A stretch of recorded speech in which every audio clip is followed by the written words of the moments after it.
माननीय अटल बिहारी वाजपेयी की, क्योंकि उनको काम करने के लिए मौका नहीं मिला। मौका किस लिए नहीं मिला, ये बात जानते हैं? मौका इसलिए नहीं मिला क्योंकि उनके साथ में 40, मुझे याद है तो 40 पार्टियों का गठबंधन था। वो काम करने को सोचते तो गठबंधन अपने पैर पीछे खेल लेता। मैंने नरसिम्हा महाराज जी को देखा प्रधानमंत्री बनते हुए, मैंने अटल जी को भी देखा है, 3 बार शपथ ली उन्होंने।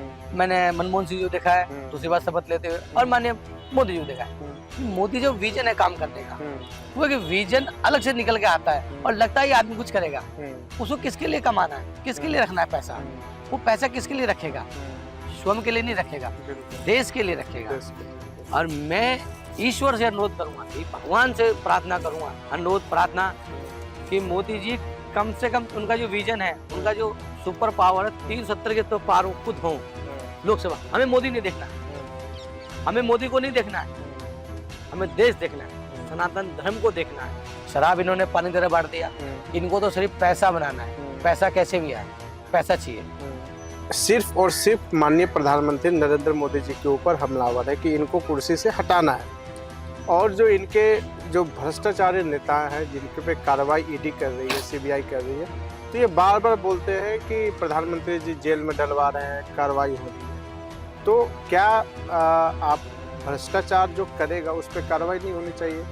मैं भ्रष्टाचार, मैं जेल जाऊंगा ना, आप अगर आप जाएंगे इसमें डरना क्या है? प्रधानमंत्री क्या कर रहा है? आप कह रहे हैं कि ईडी सीबीआई सब प्रधानमंत्री, अरे भाई वो लोग अपना काम कर रहे हैं और एक जांच की प्रक्रिया है, उसके हिसाब से वो लोग करते हैं। 9 संबंध माननीय केजरीवाल जो भेजे। जय श्री राम, नमस्कार, मैं देवेश तिवारी आप सभी का स्वागत करता हूं। आज के वार्ता में हमारे साथ श्रीमान राम अवतार शर्मा जी हैं। आप मूलतः राजस्थान के रहने वाले हैं और पिछले 20 साल से दिल्ली में रहते हैं। आपका अपना व्यापार है और राजनीतिक रूप से, सामाजिक रूप से समाज में सक्रिय है। वर्तमान में आप भारतीय जनता पार्टी से संबंध रखते हैं। नमस्कार भाई साहब, स्वागत है हमारा। नमस्कार नमस्कार, जय श्री राम। जय श्री राम। जय श्री राम। कैसे हैं आप? एकदम बढ़िया। हम भी अच्छे हैं। और जैसा आपको पता है अभी देश में लोकसभा का चुनाव चल रहा है जी, हम सभी को पता है। वर्तमान में भारतीय जनता पार्टी की सरकार है पिछले 10 साल से जी। आपने इसी दिल्ली में कई सरकार, कई प्रधानमंत्री, कई मंत्रियों को देखा है। तो जब कांग्रेस की 10 साल की कार्यकाल थी 2004 से 14 की, और माननीय प्रधानमंत्री श्री नरेंद्र मोदी जी के नेतृत्व में जो सरकार 2014 से 24 तक की रही, उन दोनों सरकारों को आप कैसे देखते हैं? उनमें क्या अंतर आपको देखने को मिलता है?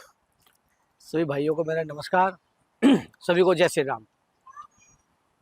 मैं 25 साल से दिल्ली में हूँ, मूलतः राजस्थान से रहने वाला हूँ। नाम मेरा, परिचय मेरा देवेश जी ने कराया है आपसे। देवेश जी से मेरा अच्छा संपर्क है, दोस्त है मेरे। 99 में माननीय अटल बिहारी वाजपेयी प्रधानमंत्री थे। उन्होंने अपने कार्य किए और कार्य करते रहे वो। लेकिन जो कार्य मोदी जी ने किए हैं, प्रधानमंत्री की मैं आलोचना नहीं कर रहा हूँ, माननीय अटल बिहारी वाजपेयी की, क्योंकि उनको काम करने के लिए मौका नहीं मिला। मौका किस लिए नहीं मिला, ये बात जानते हैं? मौका इसलिए नहीं मिला क्योंकि उनके साथ में 40, मुझे याद है तो 40 पार्टियों का गठबंधन था। वो काम करने को सोचते तो गठबंधन अपने पैर पीछे खेल लेता। एक वोट से सरकार गिर गई। आपको याद होगा, शायद आप भी राजनीति में काफी समय से हैं और मैं भी काफी समय से हूँ। मैंने नरसिम्हा महाराज जी को देखा है प्रधानमंत्री बनते हुए, मैंने अटल जी को भी देखा है, 3 बार शपथ ली उन्होंने। मैंने मनमोहन सिंह जी को देखा है दूसरी बार शपथ लेते हुए, और माननीय मोदी जी को देखा है। ये मोदी जो विजन है काम करने का, वो एक विजन अलग से निकल के आता है और लगता है ये आदमी कुछ करेगा। उसको किसके लिए कमाना है, किसके लिए रखना है पैसा, वो पैसा किसके लिए रखेगा? स्वयं के लिए नहीं रखेगा, देश के लिए रखेगा। और मैं ईश्वर से अनुरोध करूंगा, भगवान से प्रार्थना करूंगा, अनुरोध प्रार्थना कि मोदी जी कम से कम उनका जो विजन है, उनका जो सुपर पावर है, 370 के तो पार खुद हों लोकसभा। हमें मोदी नहीं देखना, हमें मोदी को नहीं देखना है, हमें देश देखना है, सनातन धर्म को देखना है। धर्म के प्रति लोगों को जागरूक देखता है। पहले लोग, मैं देखता हूँ मंदिरों में लोग कम जाते थे, आज मंदिरों में भीड़ हुई है। देवी जी आप देखते होंगे, हनुमान मंदिर, छोटे मोटे मंदिरों में बड़ी भीड़ लगी होती। क्यों? क्योंकि मोदी ने धर्म के प्रति लोगों को उठाया है और देश के प्रति उठाया है। आज देश में विदेश में हमारा सम्मान है, बिल्कुल भारत का सम्मान है, बिल्कुल है, हम भारत के वासी है। और ये हमारे लिए गर्व की बात है कि हकीकत में जो राजा होता है ना, वो तपस्वी होता है, और मोदी जी तपस्वी राजा हैं। ईश्वर से, भगवान से प्रार्थना है मेरी, मोदी जी 300 पार करें, 370 पार करें और भगवान उनको 29 फिर प्रधानमंत्री बनाए। 24 में बन ही रहे, 24 में तो बन ही रहे, 29 की बात कर 29 की बात कर दिया, क्योंकि उनका विजन है काम करने का, उनको देश के लिए काम करना है, एक आदमी काम नहीं करना है, किसको हटाना है, किसको लगाना है, उनको बहुत अच्छे से पता है। इस बात की हम लोग उनको प्रशंसा करते हैं और मानते भी हैं। आप दिल्ली में रहते हैं, दिल्ली का जो वर्तमान मुख्यमंत्री है श्रीमान अरविंद केजरीवाल जी, वो इस समय जेल में है। हाँ, और जेल से सरकार चला रहे हैं जी। भारतीय राजनीतिक इतिहास में जी इकलौता मुख्यमंत्री हैं जो जेल से सरकार चला रहे हैं। जी। इसके पूर्व भी कई मुख्यमंत्री अपने कार्यकाल में जेल गए, जी। जैसे लालू यादव जी हो गए, जी। आपके अभी वर्तमान में हेमंत सोरेन जी हो गए, जी। जयललिता जी हो गए, जी। लेकिन उन्होंने जेल जाने से पहले अपना इस्तीफा दे दिया जी। और किसी और को मुख्यमंत्री के पद पे बिठाया। जी। लेकिन सभी रिकॉर्डों को तोड़ते हुए, जैसा कि अरविंद केजरीवाल जब से राजनीति में आए हैं तब से नए नए कीर्तिमान स्थापित कर रहे हैं। जी। उन्हीं में से एक कीर्तिमान उन्होंने स्थापित कर दिया कि पहला मुख्यमंत्री है जेल के अंदर से सरकार चला रहा है। आपने बहुत करीबी से दिल्ली की राजनीति को देखा, जब स्वर्गीय शीला दीक्षित जी की सरकार थी तब भी आपने देखा है, और अभी जो हम पिछले लोग साथ में थे। 10 साल से जो अरविंद केजरीवाल जी की सरकार है वो भी आप देख रहे हैं। जी।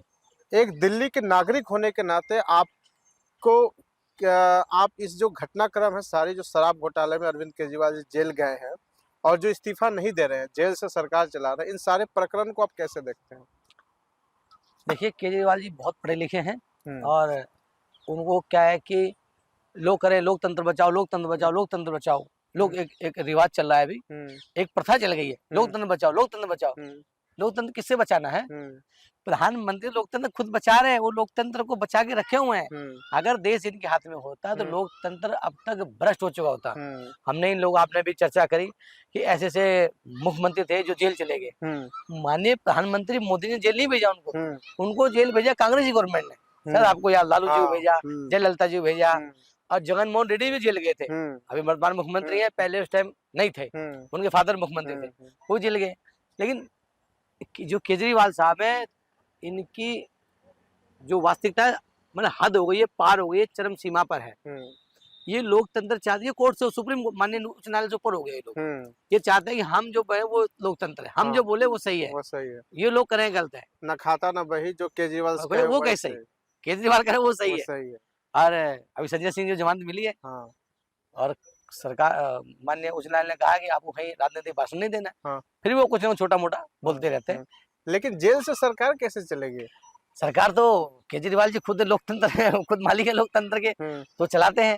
चलाना नहीं चाहिए, ये लोकतंत्र के खिलाफ है, लेकिन ऐसा भी रूल नहीं है हमारे उच्च न्यायालय ने किया है। वो तो जैसे हम जानते हैं हमारे संविधान निर्माताओं ने वो जिस तरह से संविधान बनाए उसमें ऐसा कोई नियम नहीं है कि जेल से मुख्यमंत्री नहीं चला सकते। लेकिन जब हमारे संविधान निर्माताओं ने संविधान जब बना रहे होंगे उस समय उन्होंने कभी कल्पना नहीं की होगी कि ऐसा निर्लज, ऐसा नीच कोई इंसान आ जाएगा जो जेल जाने के बाद भी कुर्सी नहीं छोड़ रहा है।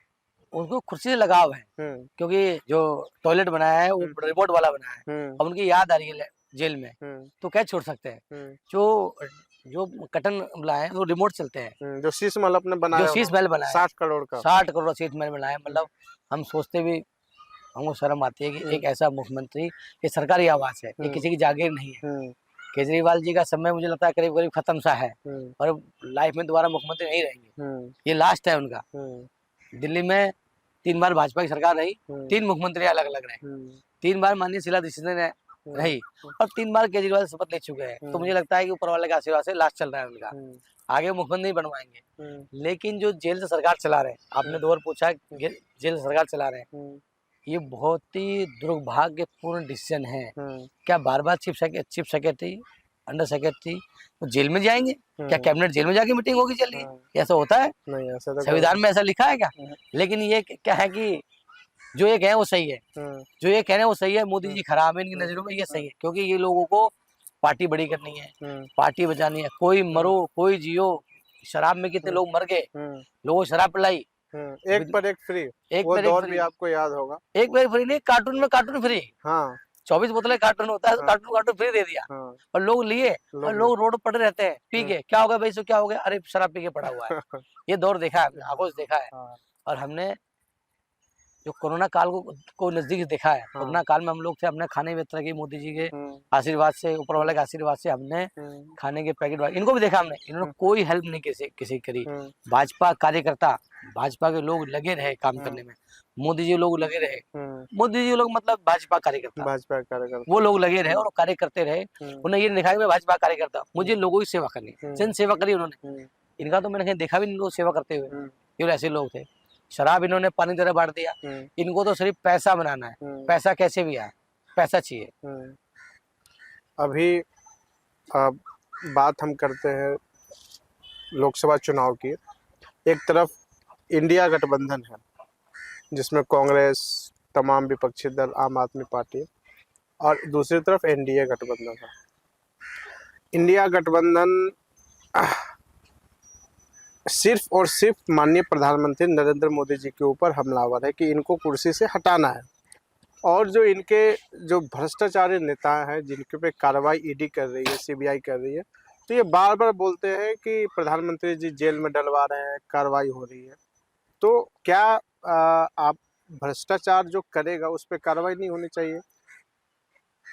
देवेश जी, चोरी करूं मैं और जेल जाए मेरे दोस्त, ऐसे कैसे हो सकता है? कैसे हो सकता है? मैं भ्रष्टाचार, मैं जेल जाऊंगा ना, आप अगर आप जाएंगे इसमें डरना क्या है? प्रधानमंत्री क्या कर रहा है? आप कह रहे हैं कि ईडी, सीबीआई सब प्रधानमंत्री, अरे भाई वो लोग अपना काम कर रहे हैं और एक जांच की प्रक्रिया है, उसके हिसाब से वो लोग करते हैं। 9 संबंध माननीय केजरीवाल जो भेजे, 2 साल 1.5 साल संबंध चल रहे हैं उनके, 1.5 साल संबंध चले, उन्होंने एक भी संबंध का जवाब नहीं दिया, ना उपस्थित हुए, और ये कानून का उल्लंघन है।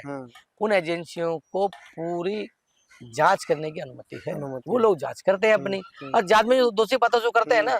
और इनके पास पैसा कहाँ से आ रहा है? क्या इनकी फैक्ट्री लगी हुई है? क्या इनकी फैक्ट्री लग रही है? इनका व्यापार चल रहा है। मैं तो छोटा सा व्यापारी हूँ, मैं बड़ा काम करता हूँ, 10-12 लोग मेरे नीचे काम करते हैं, ठीक है, तो मुझे पता है पैसा यहाँ से आ रहा है, ठीक है, उसका मैं सरकार को टैक्स दे रहा हूँ, ठीक है सर। लेकिन देवेश जी, इनके पास क्या फैक्ट्री लगी हुई है? अन्ना जी के पैसा खा गए, अन्ना आंदोलन में इतना पैसा आया तो पता उसका हिसाब नहीं आज तक किसी के पास नहीं है, ठीक है। केजरीवाल के खिलाफ आवाज उठाई, वो सब बाहर निकाल दिया, सबको बाहर। अलका लांबा जी भी इसमें एमएलए रही, उनको बाहर निकाल दिया। क्यों निकाल दिया? तो पूछना पड़ेगा अलका लांबा जी से। कुमार विश्वास जी को निकाल दिया, उसको पूछना पड़ेगा। योगेंद्र यादव निकाल दिया, उनको पूछना पड़ेगा, क्योंकि वो सब भ्रष्टाचारी थे। केजरीवाल जी ईमानदार है, संजय सिंह जी ईमानदार है, मनीष सिसोदिया ईमानदार है, ठीक है, और वो जैन साहब भी एक जेल में है, वो भी ईमानदार है। चोर तो कौन है? जो मोदी चोर है। मोदी जी संपत्ति अब तक टोटल कुछ करोड़ रुपए है, कुछ करोड़ में 1-2 करोड़ रुपए है, 1.5 करोड़ 2 करोड़ है। एक घर है उनका, सैलरी से जो सैलरी आती है। एक उचित मकान है गुजरात में, जहाँ उनका एक छोटा सा मकान 2 कमरे का है, सुना मैंने। उसके बाद उस आदमी के पास एक पैसा नहीं है। अब कहते हैं जी 10 लाख का सूट, 20 लाख का सूट। अरे भाई तुम अपना देखो, तुम अपना क्या कर रहे हो? सेफ ही जाकर देखो, करोड़ों रुपया खर्च हो जाता था, तब कोई नहीं बोलता था, क्योंकि सब चोर सब मोसेरे भाई, सब चोर मिलते थे एक साथ में। यही केजरीवाल बोलते थे कि हम ये करेंगे। ये आए थे देश में लोकपाल लेके, कि हम लोकपाल लेकर आएंगे, लोकपाल के इंचार्ज खुद बनना चाहते हैं कि मैं चेयरमैन रहूंगा लोकपाल के। ऐसा थोड़ी चलेगा देवेश जी। लेकिन इनका भ्रष्टाचार चरम सीमा बढ़ गया है, समय नजदीक आ गया है, अभी लोग कुछ कर नहीं पाएंगे, जेल में ही रहेंगे। मुझे लगता है आगे जिंदगी जेल में ही रहेंगे। अंत में भाई साहब, आगामी लोकसभा चुनाव है, तो आप दिल्ली की जनता को क्या संदेश देना चाहते हैं? मैं फिर हाथ जोड़ के प्रार्थना करूंगा सब भाइयों से, मेरी हाथ जोड़ अनुरोध है, कैंडिडेट नहीं देखना है कौन है, मोदी का विजन देखना है। कैंडिडेट किसको खड़ा किया है, मेरा दुश्मन हो सकता है, मेरा दोस्त हो सकता है, ठीक है, उसे कुछ गलत काम हो सकते हैं, गलत मतलब आपसदारी में। मोदी जी ने एक ऐसे आदमी को टिकट नहीं दिया जो भ्रष्टाचारी हो, जो घोटालेबाज हो, और मोदी जी का सपना साकार करना है, 370 के पार मोदी जी पहुंचाना। अकेले भाजपा, अकेले भारतीय जनता पार्टी 370 के पार जाए। 370 उन्होंने जो कहा वो किया। उनका एक मैंने इंटरव्यू सुना था मोदी जी का, उन्होंने कहा जितना हमको आप डिलीवरी दोगे, जितना हमको आप दोगे, हम उतना डिलीवरी देंगे, उससे ज्यादा देंगे। उससे ज्यादा दिया उन्होंने। राम मंदिर बना के दिया, भव्य राम मंदिर देश में बना। हम बहुत प्रसन्न है कि राम मंदिर देखने को मिल रहा है, इस जन्म में हमको मिला है देखने के लिए। पता नहीं अगले जन्म में हम होते नहीं होते देखने को मिल रहा, लेकिन इस जन्म में माननीय प्रधानमंत्री जी ने हमारा सपना साकार किया है। उच्च न्यायालय का आदेश है, वो भी सर्वोपरि है, हमारे सम्मान करते हैं, लेकिन मोदी जी का है। आगे भी मोदी ऐसे काम करेंगे, इससे बड़े बड़े काम करेंगे। सभी भाइयों से मेरा अनुरोध है, मोदी जी का सपना साकार करना है। 370 पार, अब की बार 370 पार, अब की बार मोदी सरकार, फिर 370 पार। बिल्कुल। जय श्री राम। जय श्री राम। बहुत बहुत धन्यवाद भाई साहब, आपने अपना बहुमूल्य समय दिया, जय श्री तमाम राम। विषयों पे चर्चा हुई। हम आशा करते हैं पुनः आपसे मुलाकात होगी एक नए विषय को लेकर। तब तक के लिए बहुत बहुत धन्यवाद। जय श्री राम। जय श्री राम।